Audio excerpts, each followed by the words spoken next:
তোমরা নিজের অজান্তেই নিজেদের ক্ষতি করে ফেলছো না তো? হাই, আমি রুবি। তোমাদের সাথে ঘরে বাইরে নানান গল্প শেয়ার করি। আজকে নেল আর নেল পলিশ দুটো নিয়েই বলবো। আমি স্কুল লাইফ পার করার পর যখন থেকে নেল পলিশ পরা শুরু করি তখন থেকে খুব ভালোবাসি।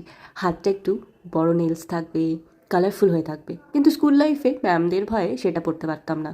যদিও এখনকার সময় সব রুলসগুলোই আস্তে আস্তে বদলে যাচ্ছে, তবে আমরা কিন্তু পানিশমেন্ট পেতাম।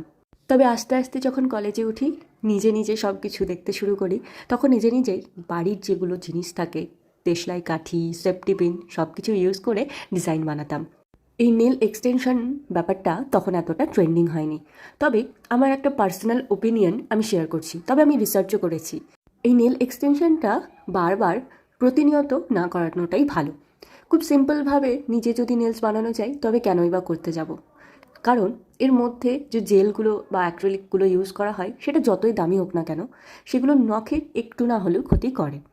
আর তারপর ইউভি লাইট, আমরা ইউভি লাইটের জন্য এত কিছু ইউজ করছি, তবে নখের যখন ব্যাপারটা চলে আসে তখন কিন্তু আমরা অতটা লক্ষ্য করি না যে সেটার জন্য আমাদের ক্ষতি হয়।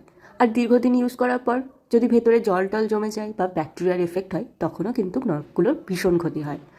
আজকে তোমাদের সাথে আমার নিজের বানানো কিছু রিলস শেয়ার করলাম, আর এই যে টুলসগুলো দেখছো এগুলোই এখন ইউজ করি।